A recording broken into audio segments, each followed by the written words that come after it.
सिद्धाणं नमो आयर्याणं नमो उवज्जायाणं नमो लोये सौवसाहुणम् एषो पञ्चणमुक्कारो सौवपावपणासनो मङ्गलाणं च सौवेशिं परमं हवै मङ्गलम् ॐ नमो हरिहन्ताणम्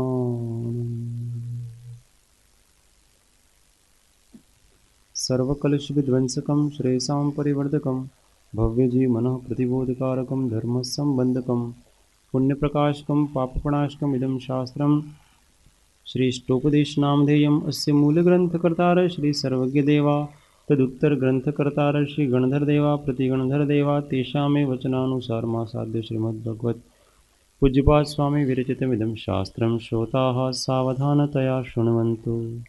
मङ्गलं भगवान् वीरो मङ्गलं गौतमो गणे मङ्गलं कुन्दकुन्दाद्यो जैनधर्मोऽस्तु मङ्गलम् सर्वमङ्गल्यमाङ्गल्यं सर्वकल्याणकारकं प्रधानां सर्वधर्माणां जैनं जयतु शासनं जैनं जयतु शासनम्। अनन्त अनन्त भाव भेदथी भरेली भली अनंत अनंत नाय निक्षेपे व्याख्यानी छे सकळ जगत हित कारिणी हारिणी मोह तारिणी भवाब्धि मोक्ष चारिणी प्रामाणी छे उपमा आप्यानी जेने तमारा खवीते व्यर्थ आपवाथी निज मति मपाई में मानी छे अहोराज चंद्र ख्याल नथी पामताए जिनेश्वर तणी वाणी जाणी तेणे जाणी छे गुरुराज तणी वाणी जाणी तेणे जाणी छे।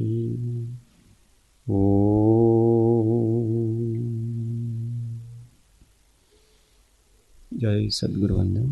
जय स्वाध्यायમાં શ્રી ઇષ્ટોપદેશ સત્શાસ્ત્રનો સ્વાધ્યાય ચાલે છે। શ્રીમદ પૂજ્યપાદ સ્વામી વિરચિત। શ્લોક 1 પારાયણ। સૌ સાથે। यस्य स्वयं स्वभावाप्तिरभावे कृत्स्नकर्मणः तस्मै संज्ञानरूपाय नमोस्तु परमात्मने। योग्योपादानयोगेन दृषदः स्वर्णता मता द्रव्यादिस्वादिसम्पत्ता वात्मनोऽप्यात्मता मता। वरं व्रतैः पदं देवं नाव्रतेर्वतनारकं छायातपस्थयोर्भेदः प्रतिपालयतोर्महान्। यत्र भावः शिवं दत्ते द्योऽपि यद्दूरवर्तिनि यो नयत्याशु गव्यूतिं क्रोशार्धे किं ससीदति। ऋषिकजमनातङ्कं दीर्घकालोपलालितं नाकेनाकोकसां सौख्यं नाकेनाकोकसामिव। वासनामात्रमेवैतत् सुखं दुःखं च देहिनां तथा ह्युद्विजयन्ते ते भोगा रोगा इवापदि। मोहेन संवृतं ज्ञानं स्वभावं लभते नहि मत्तः पुमान् पदार्थानां यथा मदनकोद्रवै वपुर्गः धनं दारा पुत्रा मित्राणि शत्रव सर्वथान्यस्वभावानि मूढस्वानि प्रपद्यते दिग्देशेभ्यः खगायेत्य संवसन्ति नगे नगे स्वस्वकार्यवशाद्यान्ति देशे दिक्षु प्रगे प्रगे विराधकः कथं हन्त्रे जनाय परिकुप्यति त्रयङ्गुलं पातयन् पद्भ्यां स्वयं दण्डेन पात्यते रागद्वेषद्वैदीर्घनेत्राकर्षणकर्मणा अज्ञानात् सुचिरं जीव संसाराप्तो भ्रमत्यसो विपद्भवपदावर्ते पदिकेवातिवाह्यते यावत्तावद्भवन्त्यन्या प्रचुरा विपदः पुरः दुरर्जेनासुरक्षेण नश्वरेण धनादिना स्वस्थं मन्यजनकोऽपि ज्वलमानिव सर्पिषा विपत्तिम् आत्मनो मूढ परेशामिव नेक्षते दह्यमानमृगाकीर्ण वनान्तरे तरुस्तवत् आयुर्वृद्धिक्षयोत्कर्षं हेतुं कालस्य निर्गमम् वाञ्छतां धनिनामीष्टं जीवितात् सुतराधनम् त्यागाय श्रेयसे वित्तम् अवित्तः सञ्चिनोति यो स्वशरीरं सपङ्केन स्नास्यामीति विलम्पति आरम्भे तापकान् प्राप्तावतृप्ति प्रतिपादकान् अन्ते सुदुस्त्यजान् कामान् कामं कः सेवते सुधी भवन्ति प्राप्य यत्सङ्गमशुचिनेशुचिन्यपि स काय सन्ततापायस्तदर्थं प्रार्थना वृथा यज्जीवस्योपकाराय तद्देहस्यापकारकम् यद्देहस्योपकाराय तज्जीवस्यापकारकम् इतश्चिन्तामणिर्दिव्य इतः पिण्याकखण्डकम् ध्यानेन चेदुभे लभ्ये क्वाद्रियन्तां विवेकिनः स्वसंवेदनसुव्यक्तस्तनुमात्रो निरत्ययः अत्यन्तसौख्यवानात्मा लोकालोकविलोकनः। બધાને યાદ થઈ ગઈ છે 21 નંબરની ગાથા? 3 દિવસનો હોમવર્ક હતો. કોને કોને યાદ થઈ ગઈ છે? હાથ ઊંચા કરો. 1 2 થોડી થોડી માસી તમને, જ્યોતિબેન, કયાબેન ને તમને, હા, વિપુલભાઈ, રામજી કાકા, વિપુલભાઈ બોલો.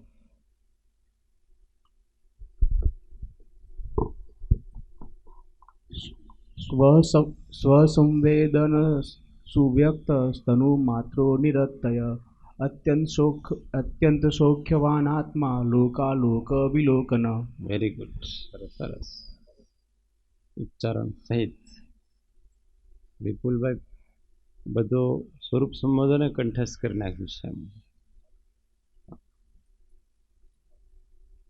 હા, તમને બધા આવડે છે? રમણભાઈ, તમને બધા આવડે છે?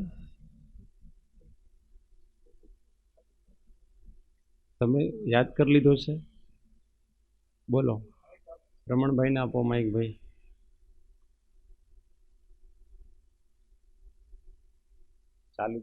ચાલુ કરશો. સસંવેદન સુવ્યક્ત તનુ માત્રોપ આત્મન. ફરીથી બોલો.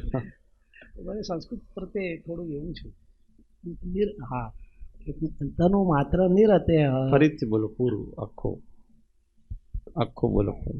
સ્વસંવેદન વ્યક્ત ના, ફરી એક અક્ષર ભૂલી ગયા. વ્યક્ત સ્તત સુવ્યક્ત.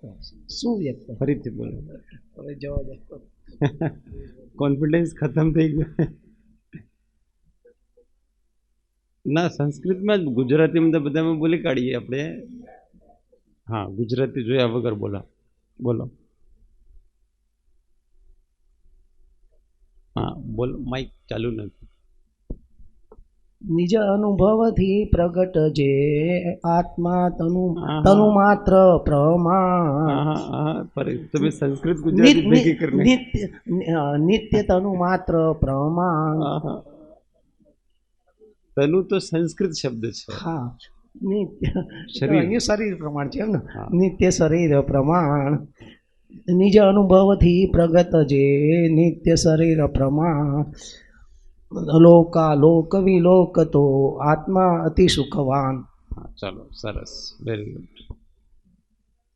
અચ્છા, ગુજરાતીમાં બધાને યાદ છે શ્રીદાદા તમને? ગુજરાતીમાં? હા ભાઈ, સંસ્કૃતમાં યાદ નહીં થાય તો ગુજરાતીમાં યાદ કરો. ગુજરાતીમાં યાદ નહીં,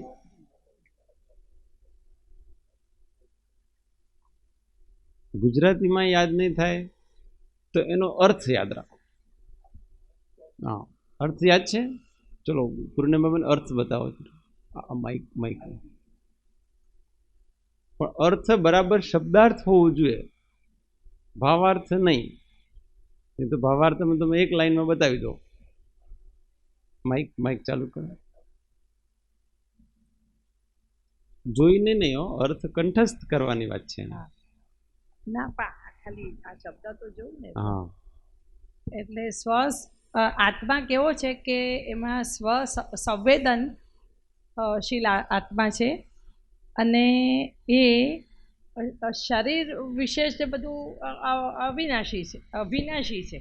આત્મા એ નિત્ય છે, શાશ્વત છે. અને તનુ એટલે કે શરીર છે વિનાશી છે. એવું નથી. અરે હા, એટલે કે જેમાં એનો પેલો જાય, પેલો એટલે શું? આત્મા જે શરીરમાં જાય એ પ્રમાણે એનો વિશેષ આકાર થઈ જાય છે. અને એના માટે કયો શબ્દ આપ્યું છે અહીંયા? શરીર પ્રમાણ. શરીર પ્રમાણ. અને આત્મા કેવો છે કે અત્યંત આપણે એને અત્યંત ખરાબ, અત્યંત એને આનંદ, શું કહેવાય, સુખ, અત્યંત એને સૌખ્યવાન છે આત્મા. અને એ લોકાલોકને બી જોઈ શકે છે. બરાબર, ચાલો, સરસ. હા, હવે 22 નંબરની વાત. હવે क्या है कि भाई आपने आत्मा का इतना अच्छा हमको वर्णन किया, आचार्य महाराज गुरु ने पूछे, तो भाई उस आत्मा को हम कैसे उपासना करें, कैसे प्राप्त करें, कैसे अनुभव में लें, उसका उपाय भी बताओ. अब आत्मा का ज्ञान तो हो गया, केवल ज्ञान होने से तो सिद्धि होती नहीं है. उस ज्ञान के अनुसार उसकी अनुभूति भी अपने को ऐसी होनी चाहिए. वह उसकी हम उपासना कैसे करें, उसका अनुभव कैसे करें, तो इसके लिए फिर आचार्य महाराज उसको कहते हैं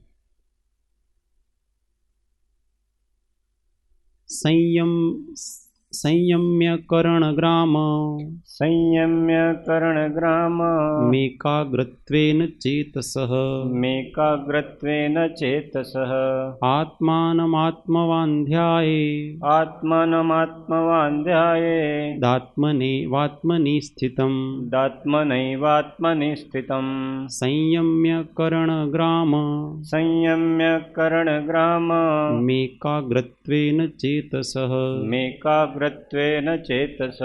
आत्मानमात्मवान्ध्याये आत्मने स्थितं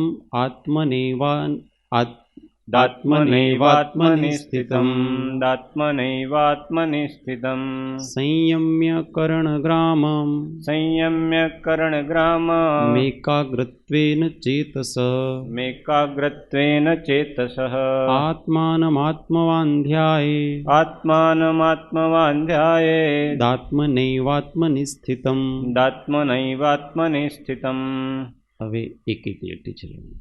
સંયમ્ય કરણગ્રામમેકાગ્રત્વેન ચેતસઃ संयम्य करणग्राममेकाग्रत्वेन चेतसः આત્માનમાત્મવાन् ध्यायेदात्मनैवात्मनि स्थितम् आत्मानमात्मवान् ध्यायेदात्मनैवात्मनि स्थितम् બધા સાથે 3 વાર.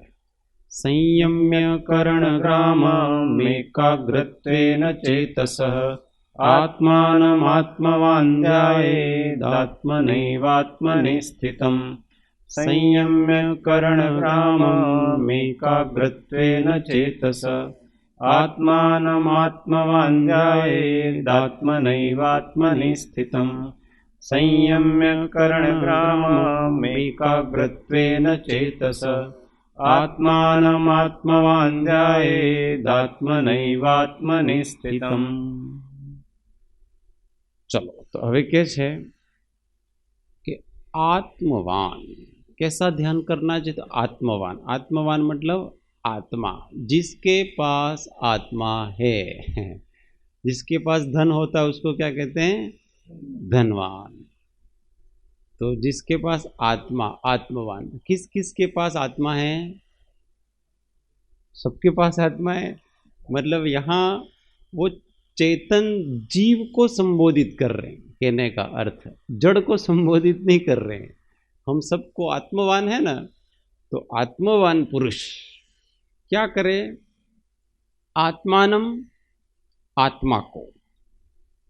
किसको ध्यान करना है? आत्मा को.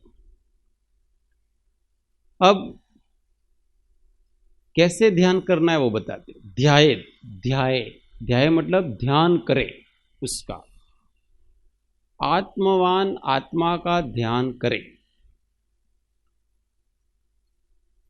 आत्मनैव,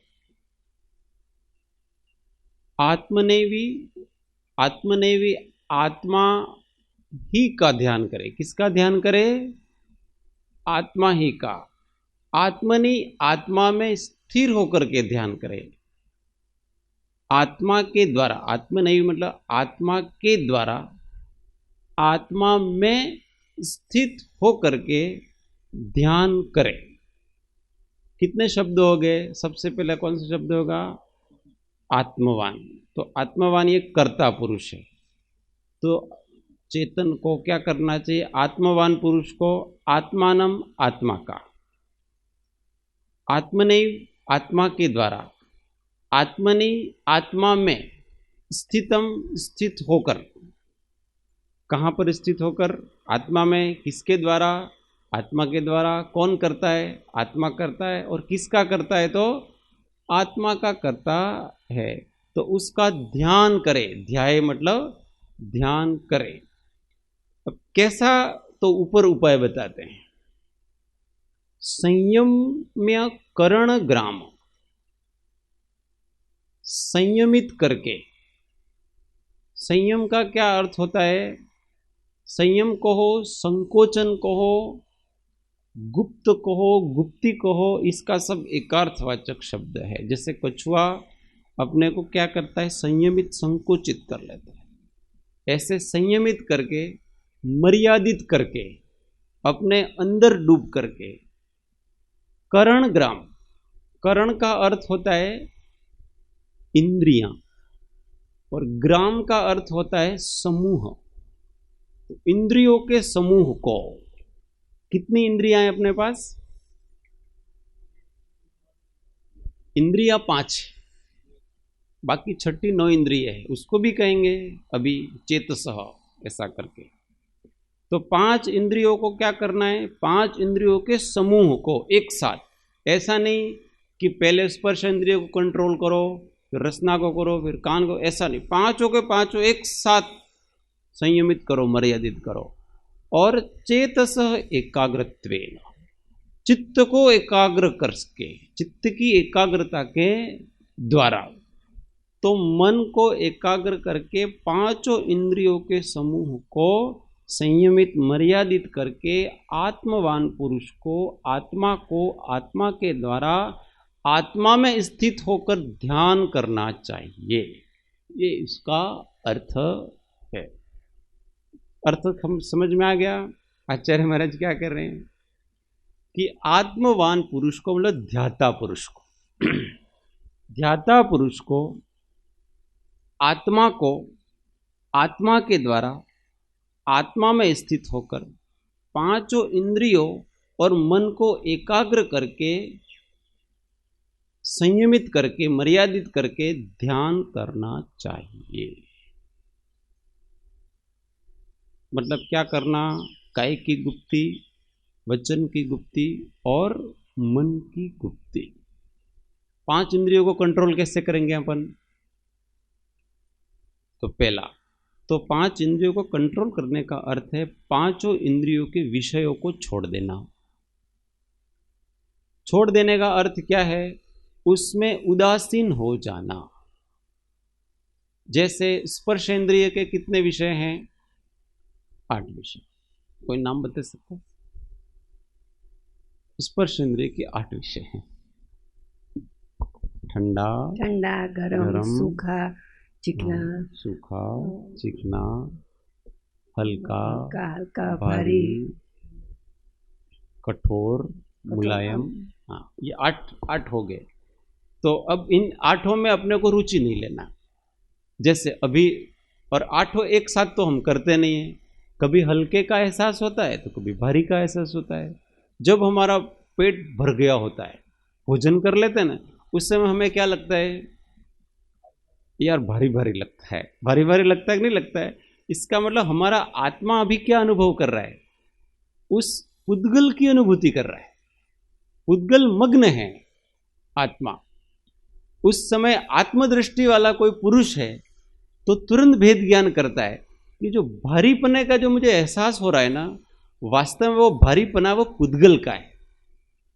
आत्मा को तो हमेशा अपने ज्ञाता दृष्टा स्वभाव का एहसास होता है। भारीपने का करना न हल्केपने का करना नहीं, ये मेरा स्वभाव नहीं है। परंतु फिर भी हमें हमेशा अपने भारीपने का, हल्केपने का, शरीरपने का एहसास रहता है। तो वो कह रहे हैं कि ये सब पौद्गलिक एहसास हैं। इन एहसासों को आप छोड़ो और अपने ज्ञाता स्वभाव का एहसास करो हमेशा। जैसे अभी गर्मी के दिन है तो कई दिनों से लोग केवल गर्मी का एहसास करते हैं। आखो दिवस वातो चलो, पारो पेलो 45 गयो, 44 गयो, 46 गयो ने, त्या चूरूमा ने राजस्थान में 50 पार थी गयो ने। आखो दिवस शू चाले छे? उस गर्मी का ही एहसास है। उसके ज्ञानोपयोग में केवल गर्मी चलती है और कुछ चलता नहीं है। तो पौद्गलिक एहसास कर रहा है उसको। ऐसे ही जितने भी 8 प्रकार के हैं, तो कहते कि पहले स्पर्श के 8 प्रकार ज्ञानोपयोग में उसके प्रति उदासीन हो जाओ। न कोई ठंडा है, न कोई गर्म है, न कोई हल्का है, न कोई भारी है, न कोई रुक्ष है, न कोई खुरदरा है, न कोई स्निग्ध है, कुछ नहीं है। मैं इन सब का ज्ञाता हूँ, ये सब मेरे ज्ञान में आ रहे हैं। ऐसा एहसास, इस प्रकार का तत्व विचार करना। ऐसे तत्व विचार करने से हमने स्पर्श इंद्रिय को कंट्रोल में कर लिया। अब वो शरीर भारी रहेगा, हल्का रहेगा, गर्मी रहेगा, ठंडी रहेगा, हमें एहसास नहीं है उसका, क्योंकि हम उसके प्रति उदासीन हैं। अब वो ज्ञान में तो आएगा आपके, पर उस ज्ञान में रुचि नहीं है उसके प्रति, फिर धीरे धीरे ज्ञान में भी नहीं आएगा, क्योंकि शरीर का अध्यास छूट जाएगा। तो गर्मी क्या है न ठंडी क्या है न, वो भी सब खत्म हो जाएगा। इस ठंडी गर्मी तब तक ही है जब हमारा ज्ञान जब तक बाहर चलता है, और जब हम तत्व विचार में डूब जाते हैं तब कितनी गर्मी लगी न कितनी ठंडी लगी न, पंखा चल रहा था कि नहीं चल रहा था न, कौन आया न कौन गया न, कुछ पता नहीं होता व्यक्ति को। तो कहते ये स्पर्श इंद्रिय को जीतना, फिर स्वाद इंद्रिय को जीतना। तो खाना, पहली बात तो भोजन छोड़ देना। मतलब जब ज्ञान ध्यान करते हैं उस समय को भोजन थोड़ी करते हैं अपन। और फिर चिंतन छोड़ देना। चिंतन से कभी भोजन करते हैं, यार आज रसोई ये बनाई थी ना, खट्टा था न, कड़वा था न, ये था न, मीठा था न, अच्छा था न, ये सब विकल्प भी छोड़ देना, उसके प्रति उदासीन हो जाना। अथवा अपने अंदर भी स्वाद आता है, थूक उतरती है वगैरह, जी स्वाद आता है कि नहीं आता है? घना ताव आयो ने तो मुंडू कड़वो थी जाए, उसको सारे दिन उस कड़वेपन का एहसास है, यार मारो मुंडू बगड़ी गયું છે। तो वो क्या है, वास्तव में उस पुद्गल का, इंद्रिय का एहसास हो रहा है। उस व्यक्ति को सारे दिन अच्छा ही नहीं लगता, उसको खाना भी अच्छा नहीं लगता, और खाना नहीं खा रहा उस समय भी अच्छा नहीं लग रहा, पानी नहीं पी रहा उस समय भी उसको अच्छा नहीं लग रहा है। तो उसका ज्ञानोपयोग क्या कहाँ जा रहा है? उसी में जा रहा है। किसी पदार्थ की याद आते ही मुंह में पानी छूटता है। हाँ, वो भी, अब वो पदार्थ खा नहीं रहे तो भी क्या हो रहा है, हम इंद्रियों का भोग कर रहे हैं। तो रसना इंद्रियों को कंट्रोल करो। समस्त प्रकार के जितने रस हैं, भोजन के 6 रस और अन्य भी जितने रस हैं, उनके प्रति उदासीन हो जाना, ये रसना इंद्रियों को कंट्रोल कर लिया, संयमित कर लिया। तीसरी घ्राण इंद्रिय, सुगंध हो अथवा दुर्गंध हो, दोनों के प्रति जैसा है वैसा ठीक है। कभी कभी अपन बैठ गए, यार इस कमरे में बहुत सफोकेशन हो रहा है, एक क्षण भी रुक नहीं, सब दरवाजा खोल दो, ये कर दो, वो कर दो, भाई ठीक है। सफोकेशन क्या, ये बताओ, सफोकेशन कौन सा तत्व है? पुद्गली तो है एक प्रकार का, हमको अच्छा नहीं लग रहा है ना, वो गंध विचित्र प्रकार की, सफोकेशन में एक विचित्र प्रकार की गंध आती है, हमको अच्छा नहीं लगता है, और बारियाँ खोलो, ये खोलो, वो खोलो, नहीं ठहरो। आपको सफोकेशन से क्या लेना देना? आपको जिस प्रकार का वो घ्राणेंद्रिय आपको वो ज्ञान कर रही है उसकी, तो उसको ज्ञान करने दो, इसमें क्या दिक्कत है आपको? और आप स्थिर हो जाओ, जैसा सुगंध हो कि दुर्गंध हो, अच्छा लगे अच्छा नहीं लगे, मैं ज्ञाता दृष्टा आत्मा। मर थोड़ी जाएंगे, जब श्वास लेने में तकलीफ हो जाएगी और ऐसा लगेगा कि एकदम, तो फिर बात अलग है। जीने के लिए कर रहे हैं वो किसके लिए कर रहे हैं? जीने के लिए हम कर रहे हैं। परंतु हमको श्वास लेने में तकलीफ नहीं है, केवल हमको तकलीफ क्या है, अच्छा नहीं लग रहा है। तो अच्छा नहीं लग रहा है, उसमें अच्छा लगाने की कोई आवश्यकता नहीं। कोई शारीरिक ट्रबल आ जाए तो एक अलग बात है, और वो भी मरणांत हो जाए तो। बाकी जो ध्यान में बैठे हुए होते हैं उनके आगे कुछ भी दुर्गंध चल रही हो, कोई भी, उनको कुछ, ये भी क्या है, पौद्गलिक है, इंद्रियां हैं। तो हमने सुगंध और दुर्गंध दोनों के प्रति उपेक्षा भाव कर लिया। अभी हम वहाँ गए थे तो इतनी, वो जहाँ महाराज स्वाध्याय करते थे, एक तो वहाँ अपने यहाँ से भी अधिक गर्मी, और फिर मंदिर, अब मंदिर तो बड़ा था पर लोग बहुत थे, उनका संघ के बहुत सारे, और फिर सब लोग आके बैठ जाते थे। और दोपहर में 3 बजे 3 बजे इतने सारे लोग आके, एक तो पहले से गर्मी, और फिर इन लोगों की गर्मी बढ़ जाती है, उनकी श्वास की गर्मी, अंदर से गर्मी निकलती है ना अपने, तो आप बैठ ही नहीं सकते ऐसा, पर सब मिलके स्वाध्याय कर रहे हैं मस्ती से। उपयोग उसमें होता नहीं है। और जिनको केवल गर्मी का एहसास है वो तो ऐसा न ऐसा ही करते रहते हैं, और 5 मिनट बैठते हैं और फिर चले जाते हैं उसका। तो जिनका उपयोग उदासीन है उसके प्रति, तो 1.5 घंटा बैठे हैं पता ही नहीं है, बिना पंखे के। 3 बजे से 4:30 बजे तक सबसे एक्सट्रीम गर्मी होती है, उस समय इतने लोगों के बीच आराम से स्वाध्याय चल रहा है और मजा आ रहा है और आनंद आता है। तो ये क्या है, आत्मदृष्टि, कि इसके प्रति उदासीन हो गए हैं। चौथी इंद्रिय कौन सी है? चक्षु इंद्रिय। अब वर्ण के प्रति जो भी देख रहे हैं, दृश्यों के प्रति उदासीन हो जाए।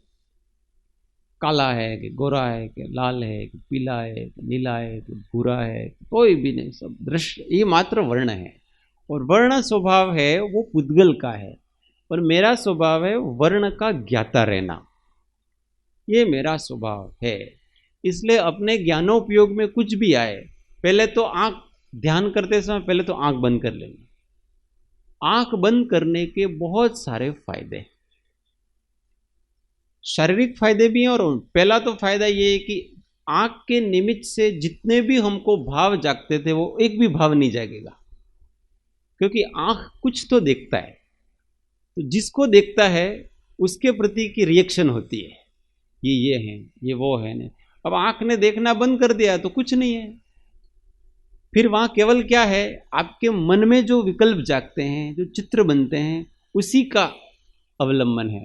फिर आप अपने मन में बनते हैं, उसका भी विकल्प छोड़ दो, जो भी ज्ञानोपयोग में वर्ण आता होगा वो आ रहा है, ठीक है, मैं उसका ज्ञाता दृष्टा हूँ, मैं न लाल रूप हूँ न काले रूप हूँ न कुछ नहीं है, और जो सामने लाल काला इत्यादि दिख रहा है वो सब पौद्गलिक भाव है, मेरा नहीं, ऐसा करके उसके प्रति भी उदासीन।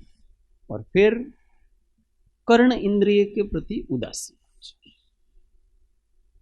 कर्ण इंद्रिय के प्रति, कर्ण इंद्रिय में क्या होता है कि हमको जो आवाजें प्रभावित करती हैं, प्रभावित नहीं होना। अब कान है तो आवाज तो आएगी, अपन उसको थोड़ी रख सकते हैं, और अपनी इंद्रिय की क्षमता है, क्षोभक्षम है हमारे पास, तो कान ग्रहण भी करेगा उसको। अभी बैल पड़ेगा तो कान है और हम समाधि में नहीं हैं, तो उस बैल की आवाज तो सुनाई देगी अपने को, परंतु उसको वहां से उदासीन करना। आवाज है बस, ध्वनि को उसके स्वरूप से स्वीकार कर लेना। कैसी आवाज है, अच्छी है कि खराब है, कि करसन काका बजाते हैं तो बहुत अच्छा बजाते हैं, और कोई गुरुकुल का लड़का बजाते, इसको बेल बजाने आता ही नहीं, तो वो बेल तो बेल है, टन टन बजाओ कुछ भी बजाओ, उसको बेल को बेल की तरह से स्वीकार करो बस। ऐसे निंदा के वचन, प्रशंसा के वचन, वचन सुनते हैं अपन, निंदा सुनते हैं तो उसको भी वचन के रूप में स्वीकार करना, बस ये ध्वनि है एक प्रकार की। और वो कोई बोल रहा है, इस कान उसको ग्रहण कर रहा है, तो ठीक है। प्रशंसा के वचन भी कोई बोल रहा है, कान उसको ग्रहण कर रहा है, बस ठीक है। मेरा स्वभाव क्या है, ज्ञाता दृष्टा रहना है, क्योंकि मैं शब्द का ज्ञाता हूं। शब्द पौद्गलिक भाव है, उसका मैं ज्ञाता हूं। अब आत्मा को कहां लग गया बताओ, आपकी कोई निंदा कर रहा है तो आत्मा को कहां थप्पड़ लगा, आत्मा को थप्पड़ लगता है, परंतु हम क्या है, दृष्टि कहां है, देहात्म बुद्धि है। इस कारण से कोई निंदा कर देता है अथवा कोई प्रशंसा कर देता है तो हमको बहुत अधिक प्रभावित हो जाते हैं उससे। अब ये तत्व ज्ञान जाग गया उस समय हमारे अंदर कि भाई ये ध्वनि मात्र है। अगर हमको तो आत्मा में जाना है ना, हमको आत्मा याद रखना है उस समय, मेरा आत्मा ज्ञाता दृष्टा, बस। तो दर्शनेन्द्रिय को और कर्णेन्द्रिय को भी हमने एकाग्र कर लिया, मतलब संयमित कर लिया, उसके प्रति भी हम उदासीन हो गए। ये 5 इंद्रियों के अपने अपने विषयों को छोड़ दिया, मतलब उदासीन हो गए बस। इसके बाद अब मन को अपने विषय से मुक्त करना। मन के क्या विषय हैं, तो मन के विषय विकल्प हैं। मन के विषय हमेशा विकल्प होता है, वो विकल्प करता रहता है, मन का नाम ही है जो हमेशा संकल्प विकल्प करता रहता है उसका। तो जितने भी अनावश्यक संकल्प विकल्प हैं, भूत भविष्य के, ये उनको छोड़ना और उस मन को सम्यक तत्व विचार में लगा देना। ये मन को कंट्रोल कर लिया अपना। जो जो उदय के अनुसार जो विकल्प आते थे उन विकल्पों से मन को मुक्त किया। उदय के अनुसार तो अलग अलग विकल्प आते हैं ना, अलग अलग। किसी को देखा तो उसके प्रति राग हो गया, किसी को देखा तो उसके प्रति द्वेष हो गया, किसी विषय का अंदर चिंतन आया तो उस विषय में अनुरक्त हो गए। ये उदयानुसार विकल्प हैं।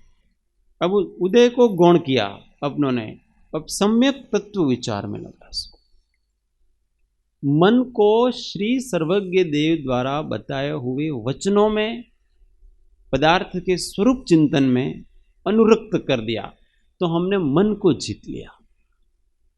मन को जीतने का अर्थ यही होता है कि हम चाहे वो विचार करेंगे।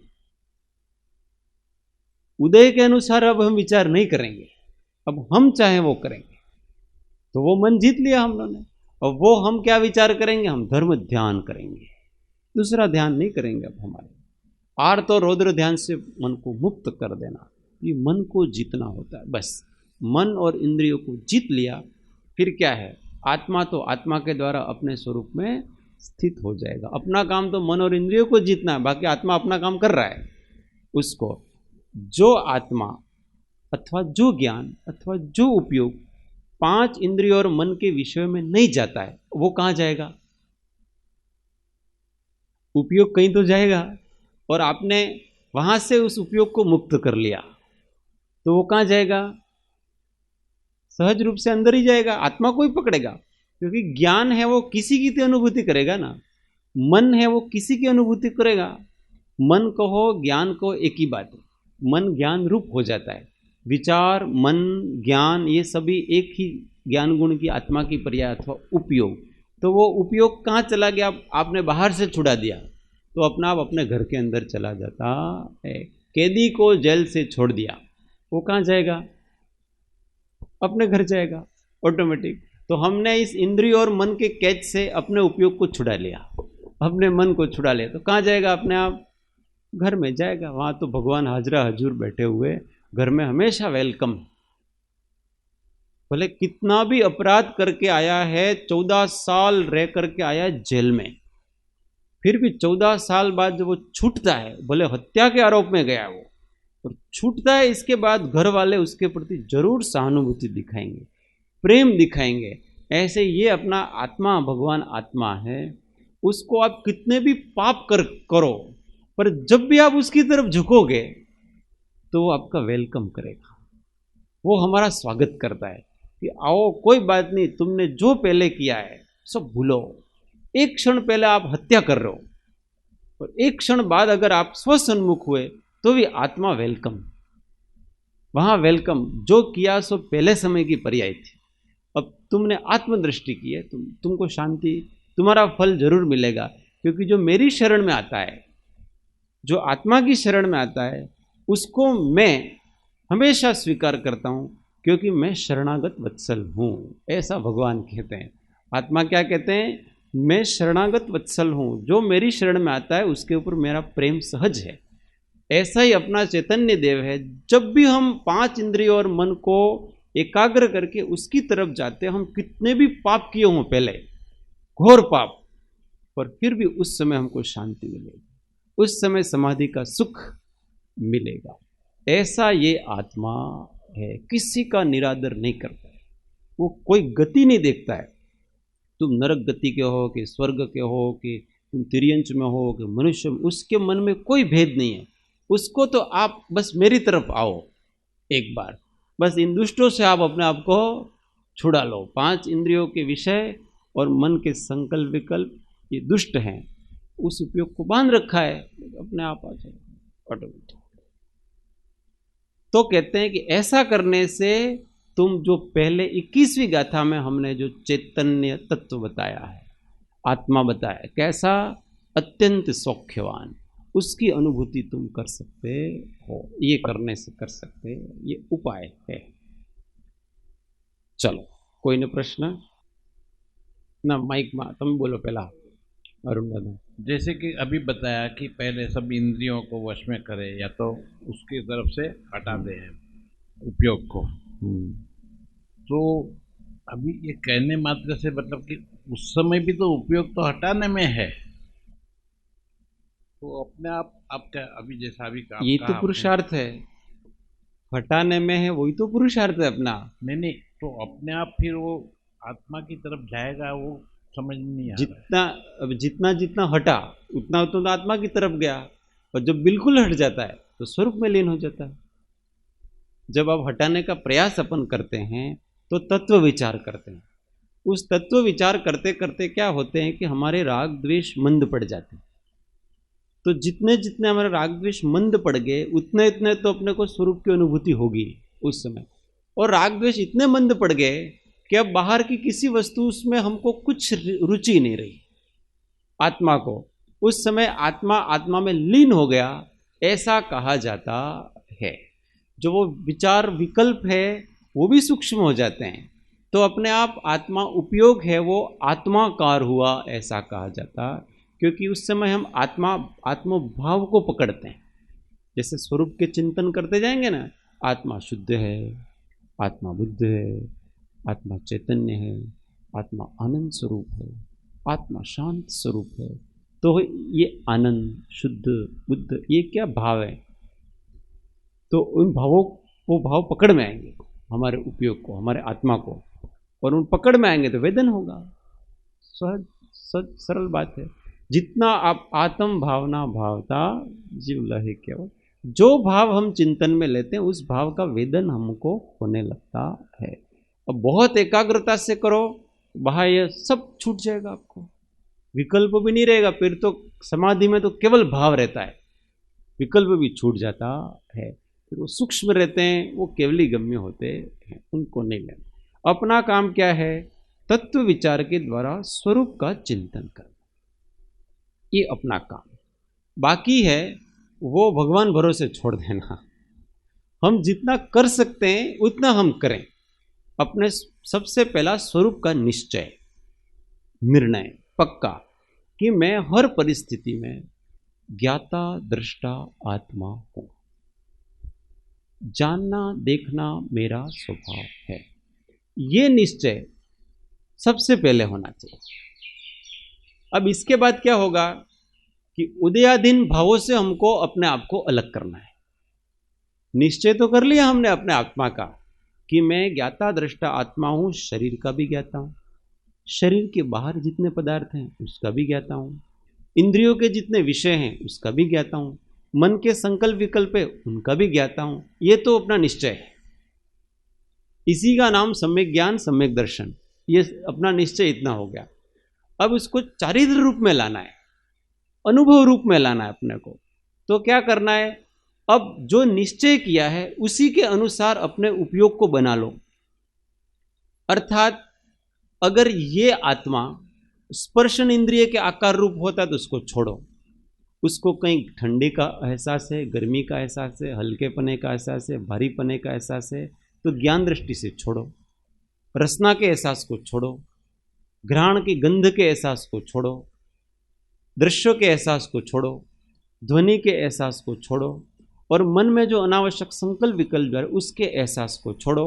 ज्ञान दर्शन स्वाभाविक ज्ञायक भाव का एहसास करने का प्रयत्न करो।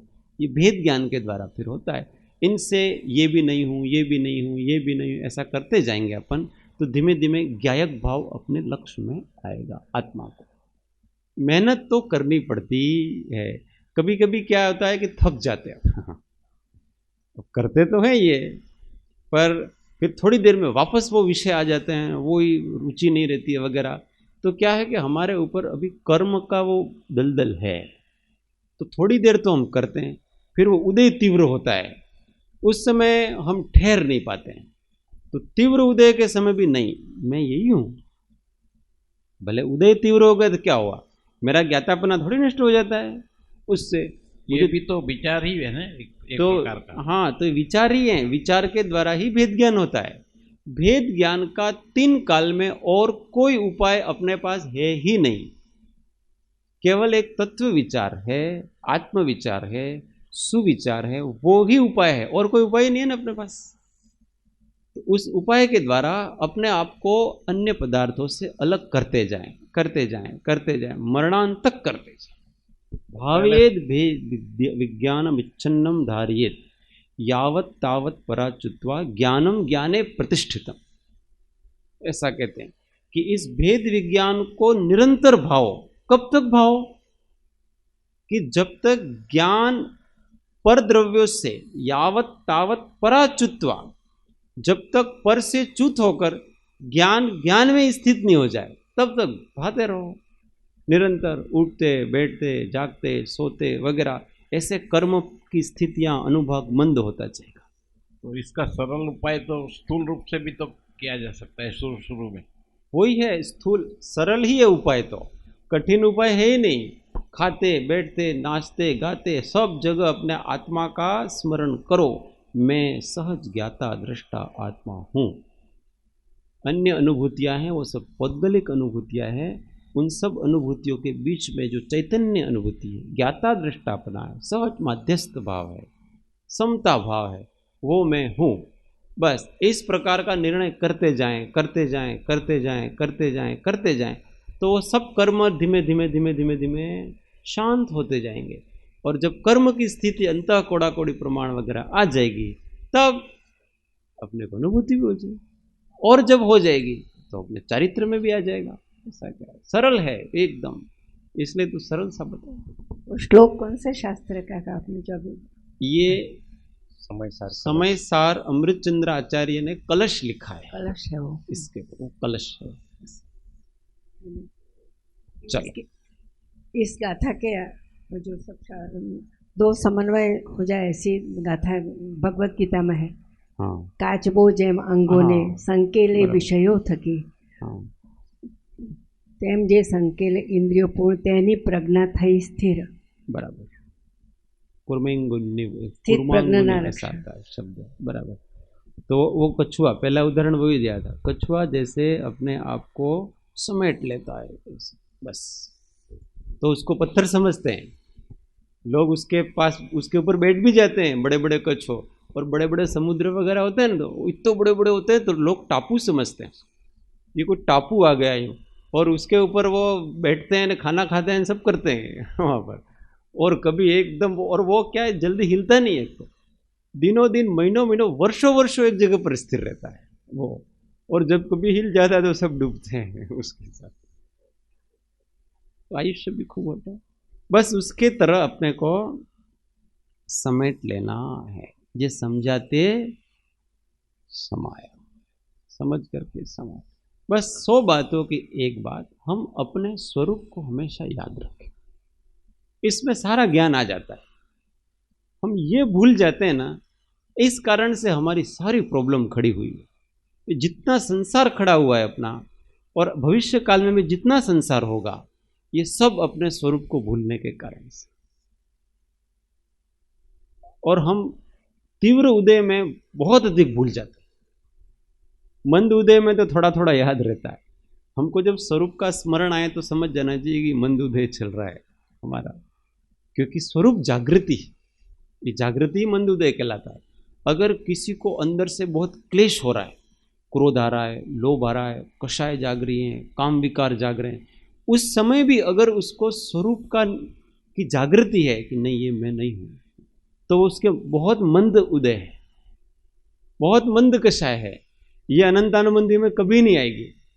और वो व्यक्ति जब विषय भोग कर रहा है, उस समय भी उसको इस प्रकार की अगर जागृति है, ये मैं नहीं हूँ, गलत कर रहा हूँ, एकदम गलत बात है, पर अवस्था है, उस समय भी उसके मंद उदय है, उस समय भी उसके अनंतानुबंधी और बहुत अधिक पाप वाला बनेगा नहीं, ये जागृति है उसकी। पर उसमें है ही बुद्धि होनी, मेंटली एक्सरसाइज नहीं होनी चाहिए।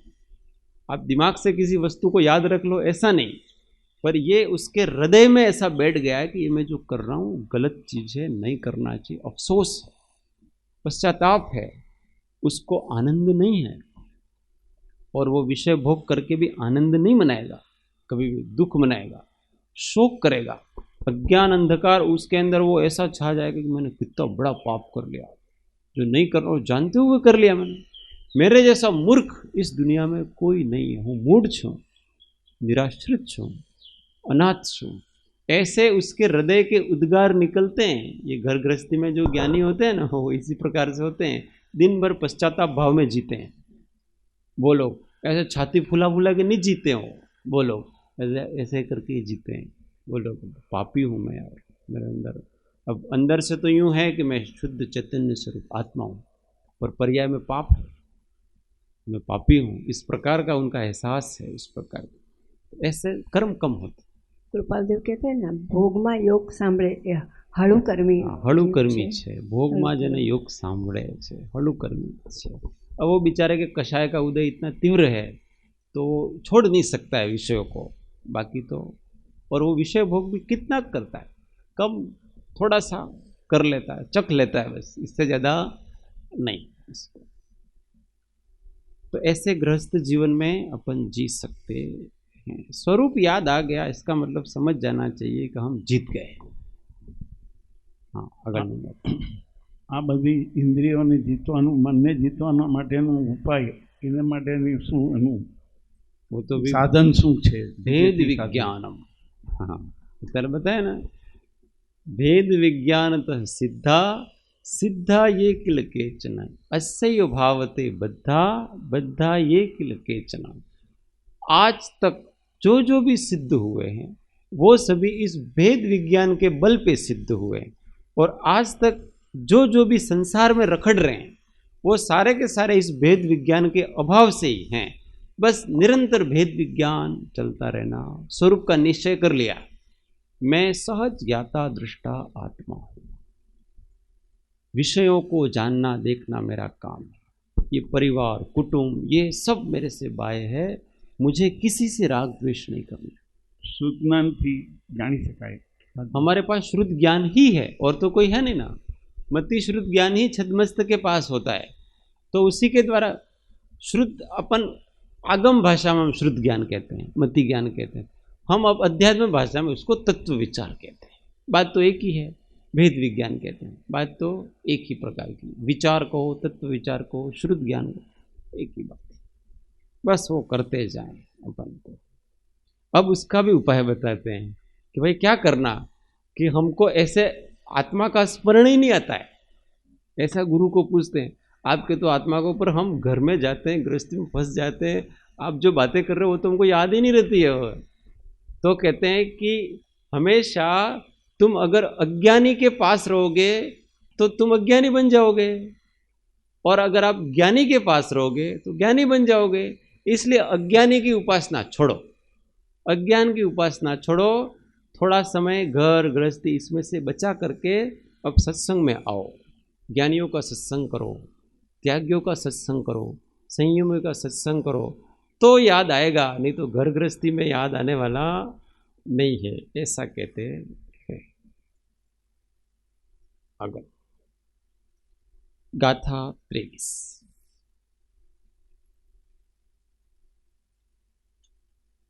अज्ञानोपास्तिरज्ञानम् अज्ञानोपास्तिरज्ञानम् ज्ञानं ज्ञानी समाश्रय ज्ञानं ज्ञानी समाश्रयः ददाति यत्तु यस्यास्ति ददाति यत्तु यस्यास्ति सुप्रसिद्धमिदं वचः सुप्रसिद्धमिदं वचः अज्ञानोपास्तिरज्ञानम् अज्ञानोपास्तिरज्ञानम् ज्ञानं ज्ञानी समाश्रय ज्ञानं ज्ञानी समाश्रयः ददाति यत्तु यस्यास्ति ददाति यत्तु यस्यास्ति सुप्रसिद्धमिदं वचः सुप्रसिद्धमिदं वचः.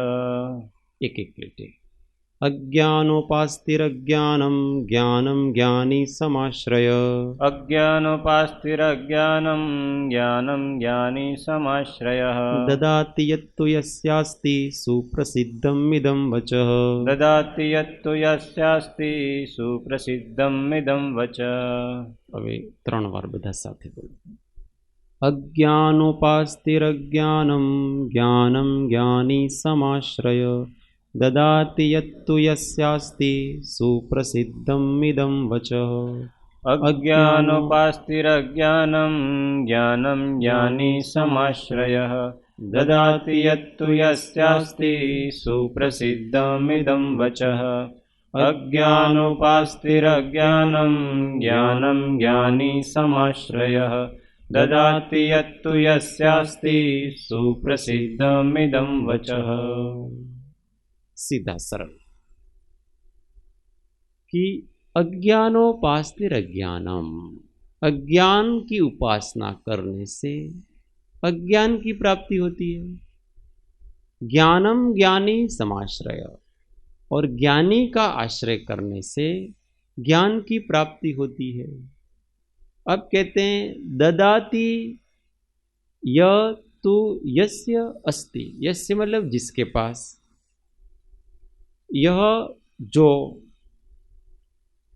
होता है, अस्ति मतलब होता है, ददाति देता है, तू वही तो देता है. जिसके पास जो हो वही वो देगा, जो नहीं हो वो कैसे देगा. अज्ञानी के पास अज्ञान है तो अज्ञान देगा, ज्ञानी के पास ज्ञान है तो ज्ञान देगा.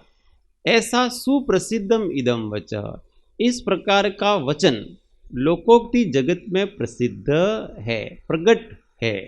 और ऐसा हम सभी देखते भी हैं कि जिसके पास जो होता है वो देता है। इसलिए कहते हैं कि हमेशा अपने को सत्संग करना चाहिए।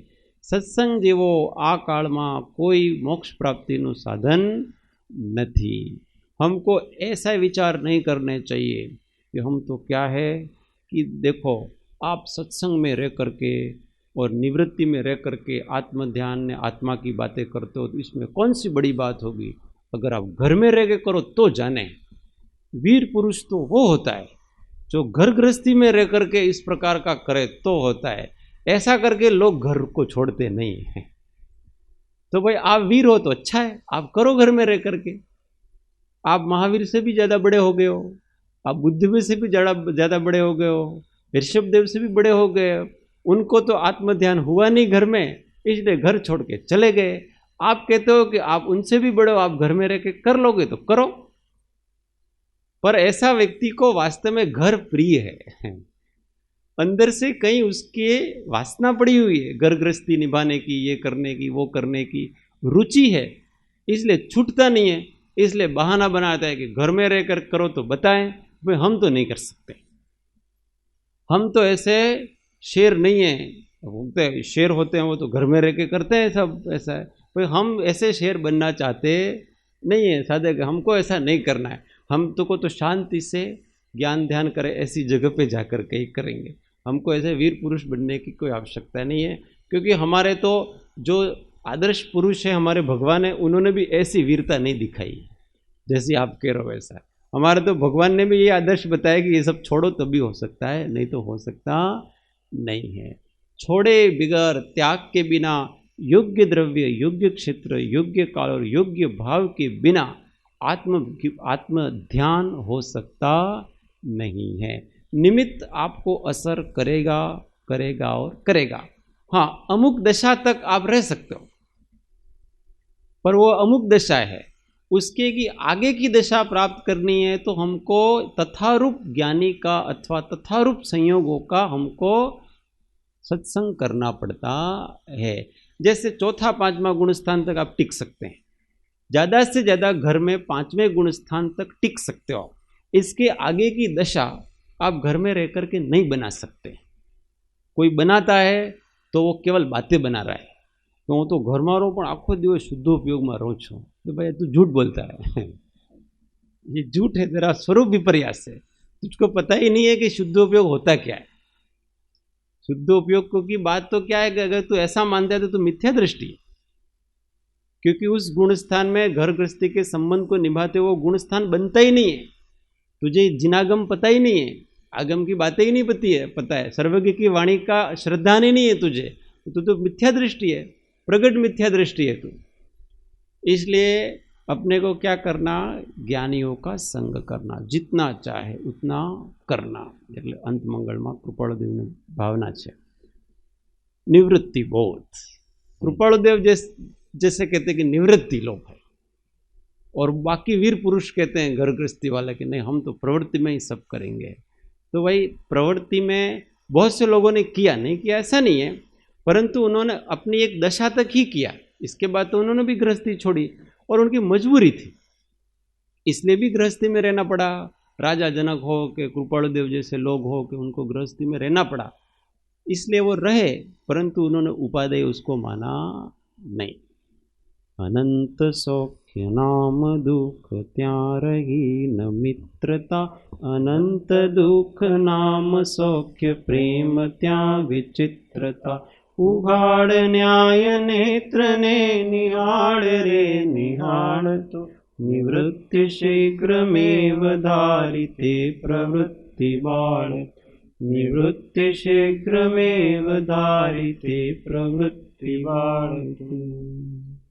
जावाणी के ज्ञान से सूझे लोकालो, सोवाणी मस्तक नमो सदा देत हूँ धो। ही जिनवाणी भारती तो जपू दिन रेन, जो तेरा शरणा रहे सो पावे सुख चैन। देव भजु अरिहंत को, गुरु सेवो निर्ग्रंथ, दया धर्म पालो सदा, यही मोक्ष का पन। नौ नमस्कार महामंत्र। आत्म अनुसंधान। ओम शांति शांति शांति। जय सत।